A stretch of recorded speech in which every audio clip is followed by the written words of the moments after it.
Ketemu kembali dengan saya, Dewi.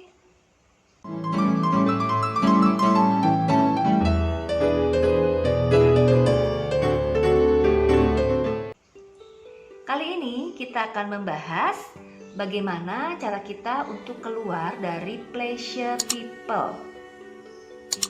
Nah, pengertian pleasure people itu adalah orang yang ingin selalu disukai oleh teman-temannya, walaupun dia sendiri terkadang bertentangan dengan hati nuraninya, bertentangan dengan kehendaknya.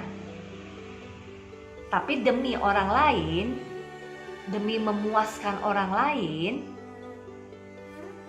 dia melakukan apa yang orang lain inginkan, tanpa memperdulikan apa yang menjadi kehendak di dirinya, di hatinya. Gitu ya pengertiannya. Nah, tentu teman bertanya, apakah itu baik? Nah, baik dan tidaknya itu tergantung dari sudut pandang kita masing-masing. Karena kebenaran kan tidak ada yang mutlak. Jadi saya kembalikan lagi kepada teman-teman, apakah menjadi seorang pleasure people itu baik? Itu tergantung teman-teman ya. Jadi contohnya pleasure people nih seperti ini. Suatu saat saya sedang tidak enak badan. Terus saya ditelepon nih sama teman saya. Wi, temenin gue dong. Jalan-jalan ke mall, mau cari baju. Besok gue ada meeting nih. Ketemu bos-bos besar. Gue pingin penampilan gue oke kan? Lebih rapi. Nah, padahal saat itu kondisi saya sedang tidak fit, ya kan? Saya sedang meriang gitu ya, sedang mau flu gitu kan. Tapi demi si teman ini, ya sebutlah sahabat saya mengiyakan apa yang dia minta. Ya oke lah, gue temenin deh, gitu demi elu, gitu kan. Nah, ini apakah kondisi seperti ini baik? Nah, dari sisi si teman, itu dia akan senang sekali. Dia akan memandang saya adalah teman yang pengertian, teman yang setia kawan, karena mau menemani dia, karena mau membantu dia. Tapi dari sisi saya adalah orang yang tidak mencintai diri saya sendiri. Karena apa? Karena kan pada saat itu saya sedang tidak enak badan, saya butuh istirahat. Tapi saya mengabaikan diri saya sendiri demi kebahagiaan orang lain, demi tuntutan orang lain. Padahal yang terpenting seharusnya adalah kita dengarkan apa yang menjadi keinginan diri kita sendiri. Kalau saat itu kondisinya kita sedang fit, sedang oke sih nggak masalah ya. Tapi kan seandainya saat itu kondisinya kita sedang tidak enak badan itu tadi ya, gitu. Ya nggak apa-apa sih kita bilang lah, kita terus terang bilang ke teman, ya gue lagi gak enak badan nih, gitu kan. Bisa besok nggak atau kapan gitu. Atau kalau memang urgent sekali, ya minta tolonglah sama teman lain gitu. Seharusnya kita menimpali seperti itu ya. Tapi karena tidak enak tadi, kita merasa nanti teman kita jadi kecewa gitu kan. Nanti dia jadi tidak suka sama saya, menjauhi saya. Jadi ada ketakutan ya seperti itu. Akhirnya apa yang dia inginkan kita iyakan, kita laksanakan dengan mengabaikan tubuh kita sendiri yang perlu perhatian gitu. Nah, di sini kita akan membahas, ya kan?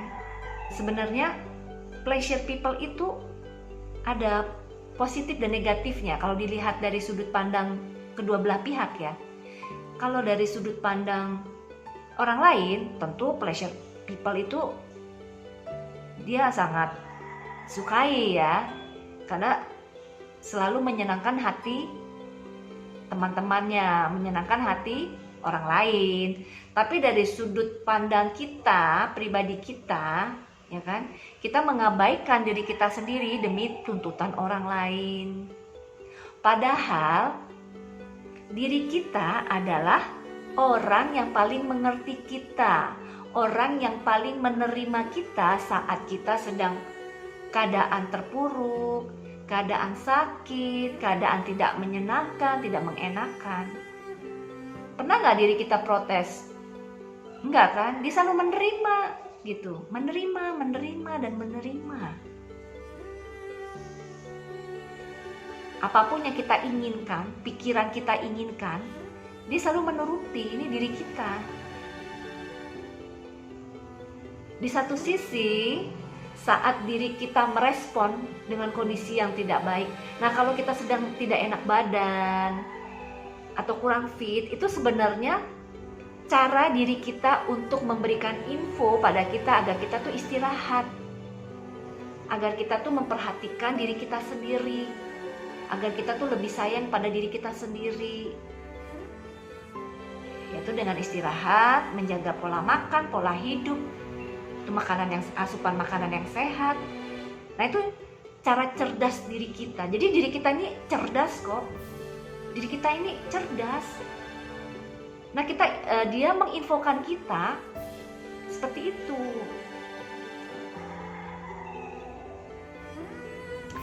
Nah balik lagi ya teman, apakah menjadi pleasure people itu baik? Saya kembalikan lagi dengan teman-teman. Jangan takut untuk dikatakan kita egois pada diri kita sendiri. Egois itu perlu. Kalau egoisnya pada diri sendiri, dari egoisnya itu kita memikirkan diri kita sendiri, untuk kesehatan diri kita sendiri, untuk kebahagiaan diri kita sendiri. Gitu. Egois itu perlu. Tapi menjadi egoistis terhadap lingkungan atau menjadi egoistis terhadap lingkungan sekitar, terhadap teman-temannya, nah itu yang perlu dipertimbangkan kembali. Karena manusia pada dasarnya adalah makhluk sosial. Dia harus saling membantu, saling memberi, saling menerima dan memberi, gitu. Jadi perlu ada pertimbangan-pertimbangan lagi seperti itu. Gitu ya teman-teman. Mudah-mudahan solusi dari saya ini bisa membantu teman-teman, bisa memberikan inspirasi bagi teman-teman untuk bagaimana bersikap menjadi pleasure people. Terima kasih ya teman-teman atas perhatiannya. Jadikanlah kita manusia yang selalu penuh kasih, penuh cinta, penuh welas asih. Terima kasih. Rahayu.